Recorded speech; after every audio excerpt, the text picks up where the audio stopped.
Welcome students once again to Haldar E-Academy online platform. আমরা এই প্ল্যাটফর্মে একদম series wise 1 by 1 chapter discuss করেছি। তোমাদের ইংলিশের যা যা টপিক রয়েছে তোমাদের টেক্সট বুকে, আজকে আমরা যে চ্যাপ্টারটা ডিসকাস করতে যাচ্ছি সেটা একদম লাস্ট চ্যাপ্টার, দ্য স্নেল। তো তোমাদেরকে একটু বলে রাখি ডিয়ার স্টুডেন্টস যে এবারের মাধ্যমিকের জন্য, মানে যারা 2026-এর অ্যাসপিরেন্টস রয়েছে মাধ্যমিকের, তাদের জন্য বলছি যে তোমাদের ক্ষেত্রে এই চ্যাপ্টারটা কিন্তু ভীষণ ইম্পর্টেন্ট। তো তোমাদের সাজেশন তোমরা অবশ্যই এক্সামের আগে পেয়ে যাবে, কিন্তু তার আগে আমি অ্যাজ আ টিচার তোমাদের সবাইকে রিকোয়েস্ট করব যে প্রথম থেকেই তোমরা সাজেস্টিভ ওয়েতে পড়াশুনো করো না। কারণ পড়াশোনাটা শুধুমাত্র মার্কস ক্যারি করার জন্য নয়, লিটারেচার আমাদের অনেক কিছু শিখতে বুঝতে সাহায্য করে, আমাদের জীবনকে অনেক বেশি সুন্দর করে তোলে, আমাদের নিরীক্ষণ মানে পর্যবেক্ষণ পাওয়া মানে যে ক্ষমতা সেটাকে অনেক বেশি নিখুঁত করে তোলে, তাই তো? তো সেই জন্য আমি ফার্স্ট থেকেই তোমাদের বলবো যে সাজেস্টিভ বিষয়টাকে একটু অ্যাভয়েড করতে। এমনিতেই তোমাদের সিলেবাস অত্যন্ত ছোট, তাই তোমরা পুরো সিলেবাসটাকেই কাভার করবে। তাও যখন সিলেবাস তোমরা যখন সাজেশন পাবে তখন নিশ্চিত এটা তোমাদের কাছে হেল্পফুল হবে। তাই দ্য স্নেল চ্যাপ্টারটা কিন্তু তোমাদের একটু ভালো করেই পড়তে হবে। তো তার আগে চ্যাপ্টারটা আমরা শুরু করবো, তার আগে ছোট্ট একটা ইনকনভিনিয়েন্সের কথা বলে দিই তোমাদের, যে একটা অসুবিধে রয়েছে। সেটা হচ্ছে, তোমরা জানো যে আমরা এই প্ল্যাটফর্মে গুগল থেকে সমস্ত পিডিএফ ডাউনলোড করে পড়াই। তো এই যে চ্যাপ্টারটা, যেটা ফার্স্ট যখন যে টেক্সট বুকটা ছিল সেখানে পুরো কমপ্লিট কবিতাটা কিন্তু ছিল না, তার দুটো স্ট্যান্সা যেটা প্রিন্টেড হয়নি। তো পরবর্তীকালে যখন এডিটেড ভার্সন আসে তখন দুটো স্ট্যান্সা নিউ এডিশনে দেওয়া হয়েছিল। তো এই পিডিএফতে কিন্তু সেই নিউ এডিটেড ভার্সনটা নেই। সুতরাং তোমাদের একটু অসুবিধে হতে পারে, তার জন্য প্রথমেই মাপ চেয়ে নিচ্ছি। আমি তোমাদের লিখিয়ে সেগুলো পড়িয়ে দেবো। আর আশা করি তোমাদের সবার কাছে টেক্সট বুক আছে। যখন তোমরা কবিতা পড়ছো বা যে কোনো টেক্সচুয়াল পার্ট পড়ছো, চেষ্টা করবে সামনে টেক্সট বুকটা রাখতে, তাহলে তোমাদের সুবিধে হবে। তো চলো তাহলে আমরা শুরু করি the snail by William Cowper. দেখো, কবিতাটা শুরু করার আগে তোমাদের একটুখানি বলে দিই যে এই যে স্নেল আমরা সবাই দেখেছি অলমোস্ট, যে একটা খোলসের মধ্যে থাকা একটা জীব, হ্যাঁ, যে কিনা কি করে না, তার দুটো হর্নস রয়েছে, তার মাথায় সুর রয়েছে, সেখানে টাচ করলে সে চট করে নিজেকে গুটিয়ে তার সেলের মধ্যে ঢুকে যায়, তাই তো? আর দেখবে কখনো মানে সেলের মানে ওই স্নেলের কোনো বন্ধু বান্ধব আশেপাশে থাকে না। আমি যেখানে সে থাকে দেখবে একাই কিন্তু সে সেখানে স্টিক করে থাকে, বহুক্ষণ ধরে সে সেই জায়গাটাতে একটা জায়গাতেই কিন্তু একদম চিপকে থাকে, সহজে সেখান থেকে নড়ে না, বা তার মুভমেন্ট আমরা কিছুই ফলো করতে পারি না। তাহলে এরকম একটা ইগনোবল ক্রিয়েচার, যার প্রকৃতিতে সেরকম মানে আমরা তার কোনো অ্যাক্টিভিটি দেখতে পাই না, তাই না? সেরকম একটা ক্রিয়েচার নিয়ে এখানে কবি ব্যক্ত করছেন, এবং সেই ক্রিয়েচারের আবার সাইকোলজিও বর্ণনা করছেন। তাহলে কবির যে ডেসক্রিপটিভ পাওয়ার সেটা দেখো, যে এরকম একটা ক্রিয়েচার যার বেসিক্যালি সেরকম কোনো অ্যাক্টিভিটি নেই, কোনো অ্যাকশন নেই, কোনো মুভমেন্ট নেই, তার আবার মানসিক অবস্থার কথাও কিন্তু এখানে বর্ণনা করা হয়েছে। That's very interesting. তো এইভাবে যদি আমরা কবিতাটা পড়ি তাহলে কিন্তু কবিতাটা আমাদের কাছে অনেক বেশি ইন্টারেস্টিং হবে। তাহলে চলো আমরা কবিতাটা তাহলে পড়বো। তার আগে একটু উইলিয়াম কপারের সম্পর্কে জেনে নিই। উইলিয়াম কপার যিনি ছিলেন, দেখো যে he was born in 1731 to 1800, was one of the most popular poets of his times. তো তার সময়কার যে মানে 17th সেঞ্চুরি শেষ দিকে 18th সেঞ্চুরির যে শেষের দিকটাতে, হ্যাঁ, তো তিনি কবি, এমন একজন কবি ছিলেন। এর আগে যারা রোম্যান্টিক পোয়েটসরা ছিলেন, ধরো আমরা একদম ফার্স্টে যদি চলে যাই, মানে যারা পরপর কবিরা এসেছে রোম্যান্টিক কবিরা, যেমন ধরো উইলিয়াম ওয়ার্ডসওয়ার্থ, কোলরিজ, সেলি, কেটস, তো ইনারা হচ্ছেন রোম্যান্টিক পোয়েটস। তো সেই যে রোম্যান্টিক পোয়েটসরা, তারা কি করেছেন, তারা পিওরলি প্রকৃতিকে নিয়েই লিখেছেন। মানে একদম প্রকৃতির প্রশংসায় পঞ্চমুখ, সেই নদী বয়ে যাচ্ছে, সেই পাহাড় দাঁড়িয়ে রয়েছে, সেখানে জঙ্গল রয়েছে, সেখানে সবুজ ঘাসে ভরা রয়েছে। তো এইরকম একটা সুন্দর ডেসক্রিপশন নিয়েই কিন্তু প্রকৃতি প্রেমী যারা লেখক, যারা কবি, নেচার পোয়েট যারা, তারা লিখে গেছেন। কিন্তু এই উইলিয়াম কপার তিনি একটু ধারণাটাকে পরিবর্তন করেছেন। কি পরিবর্তন করেছেন দেখো, এই যে Cowper change the direction of 18th century nature poetry by writing about the English countryside. তিনি কি লিখেছেন না, ইংল্যান্ডের যে কান্ট্রি সাইড বলতে পারো, যে যে একদম রাস্টিক যে জায়গাগুলো, রুরাল জায়গা, একদম গ্রাম্য, শহর থেকে একেবারে অনেকটা ভেতরে গ্রামের দিকে যে দৃশ্যপট তিনি এঁকেছেন, সেটা একটু অন্য রকম ভাবে, and everyday lives of people. এবং তিনি শুধুমাত্র গ্রাম্য পরিবেশ নিয়েই যে লিখেছেন তা নয়, মানুষের প্রতিদিনকার যে জীবনযাপন সেই রকম মানে লেখাও কিন্তু তার সৃষ্টির মধ্যে প্রতিফলিত হয়েছে। His famous works include Olney hymns and the task. তার বিখ্যাত যে লেখাগুলো তার মধ্যে রয়েছে Olney hymns and the task, তো এগুলো তার বিখ্যাত লেখা। এরপরে আমরা চলে আসব যে কবিতার সার যে অংশটা, সেটা এখানে ছোট্ট করে লেখা আছে, দেখো। The poem takes us into the private world of a snail. কবি আমাদেরকে নিয়ে গেছেন কোথায় না, একটা স্নেলের ব্যক্তিগত জীবন নিয়ে, প্রাইভেট লাইফ। স্নেলের আবার ব্যক্তিগত জীবন, সেই জীবনে কবি আমাদেরকে নিয়ে যাচ্ছেন। Where it is seen to lead a self-sufficient life, যেখানে সে অত্যন্ত আত্মসন্তুষ্টিজনক একটা জীবনযাপন করে। আত্মসন্তুষ্টি মানে কি, যে আমি যা করছি আমার মতন, আমি খুব হ্যাপি, সেরকম ভাবে, মানে স্নেলকে এরকম ভাবে ব্যক্ত করা হয়েছে।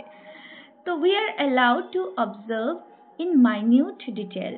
আমরা এখানে পর্যবেক্ষণ করব খুব নিখুঁতভাবে, নিখুঁত ডেসক্রিপশনের দ্বারা দ্য স্মল, ছোট্ট যে জীবটি, ইয়েট মানে স্মল হওয়া সত্ত্বেও সেলফ কন্টেন্ট। তোমরা একটু জেনে রাখবে, সেলফ কন্টেন্ট মানে হচ্ছে এখানে সেলফ স্যাটিসফাইড। সেলফ স্যাটিসফাইড, একদম আত্মসন্তুষ্টিজনক একটা জগৎ নিয়ে সে থাকে, in which the snail leaves.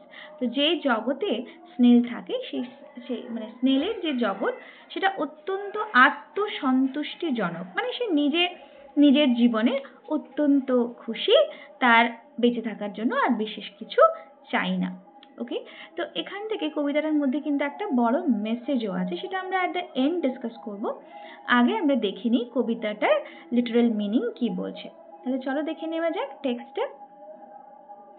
দেখো, two glass or leaf or fruit or ওয়াল, তাহলে কতগুলো জায়গার নাম বলা হয়েছে।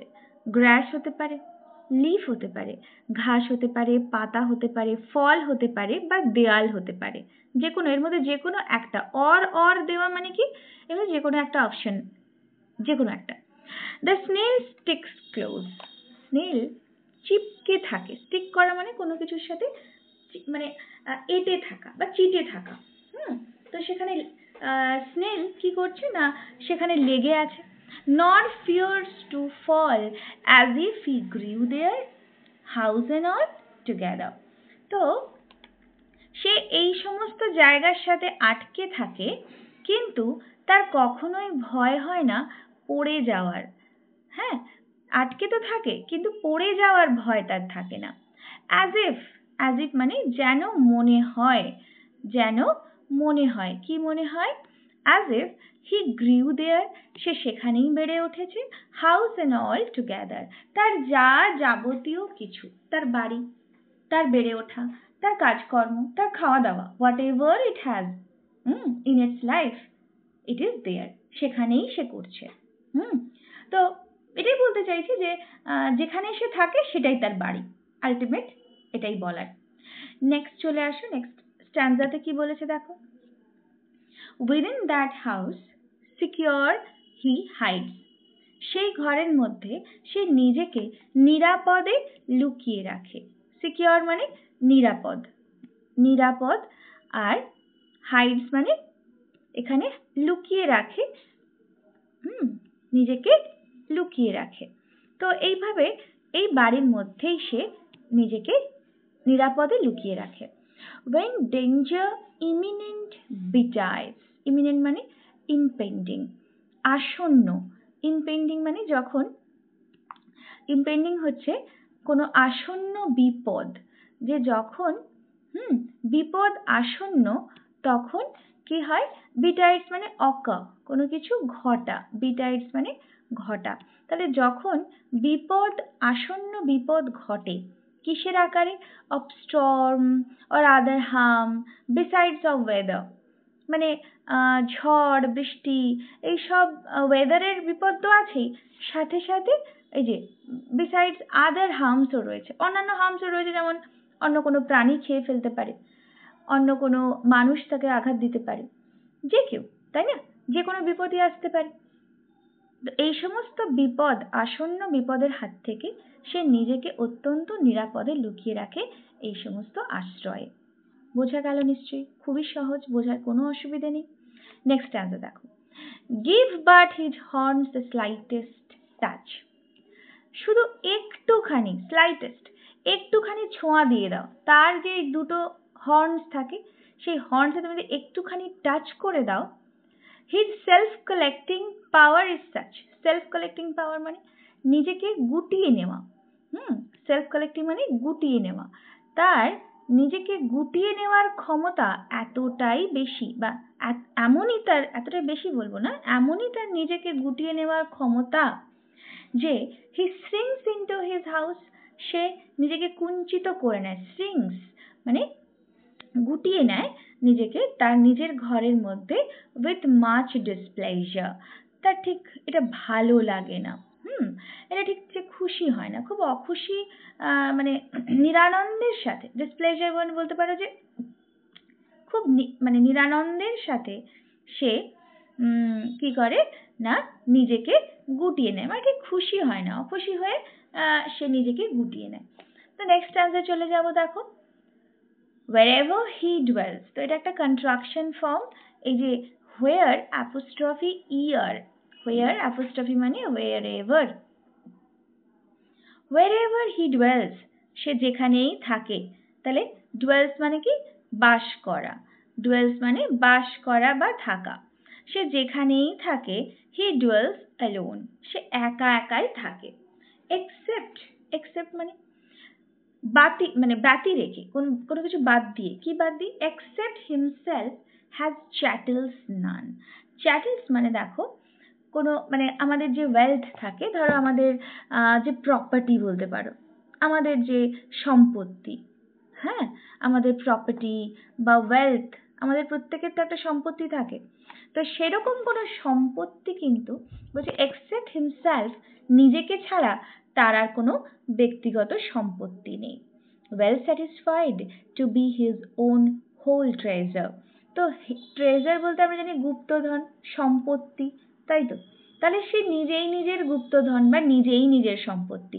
তার আর আলাদা করে কোনো সম্পত্তি বা নিজস্বতা বলে নিজের বলে আর কিছুই নেই তার নিজেকে ছাড়া।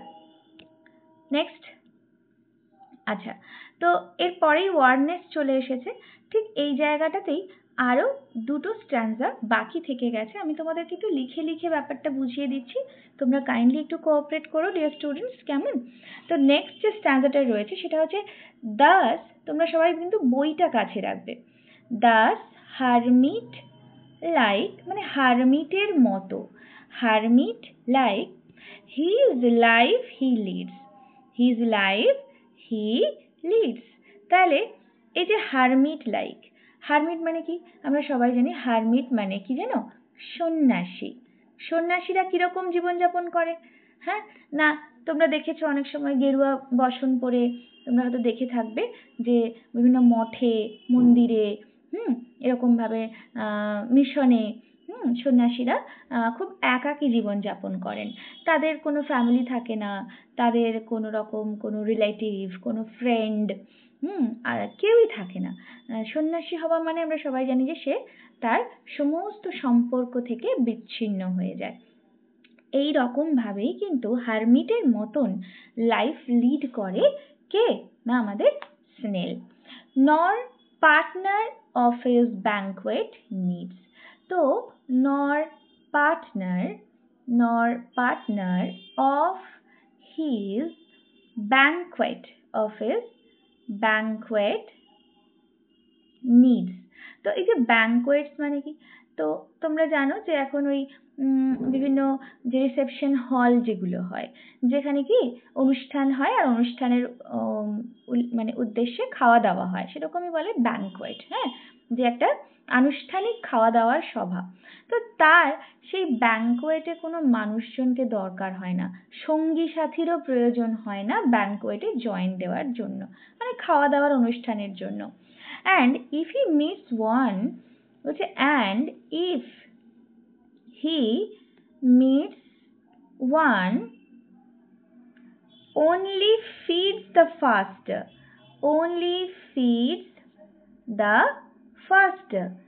আবার কি বলছি, তার ব্যাংকোয়েটের জন্য কাউকে প্রয়োজন তো হয়ই না। আর যদি কোনো কারণে কারোর সাথে দেখা হয়ে যায়, যে ধরো কোনো সঙ্গী বা অন্য কোনো ওই ধরনের জীব যারা পাতা ফাতা খায় বা কিছু, যখন যদি দেখা হয়ে যায় তাহলে সে আরো তাড়াতাড়ি করে খেতে শুরু করে দেয়। মানে তার কাছে তার খাওয়াটাই ইম্পর্টেন্ট। কে সঙ্গী সাথী বন্ধু বান্ধব কে থাকলো, it's not at all, it doesn't bother ইট।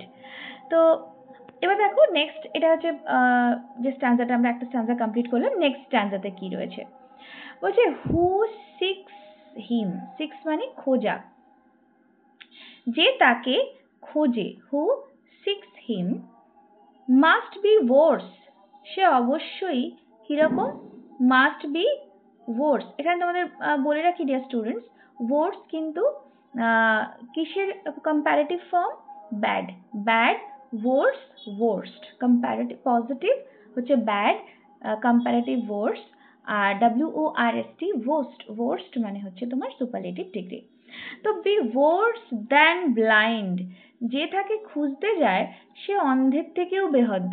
তার মানে কি, যে মানে যে তাকে খুঁজবে সে ওই মানে অন্ধের খোঁজার মতনই হবে, তাকে খুঁজে কেউ পাবে না।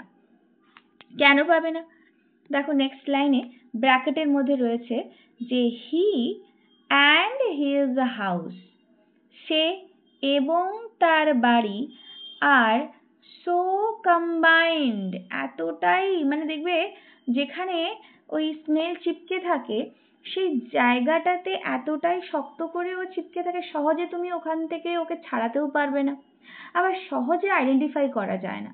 আর নর্মালি ওই পাতার মধ্যে বা কোনো দেওয়ালের মধ্যে, ঘাসের মধ্যে যে লুকিয়ে থাকার মতন আর কি, সহজে খুঁজে পাওয়া যায় না, তাই তো? কারণ সে তার ঘর যেখানে সে আছে, যে জায়গাটাতে, তার সাথে ভীষণ ক্লোজলি সে স্টিক করে থাকে, এই জন্য তাকে খুঁজে পাওয়াটা খুব মুশকিল।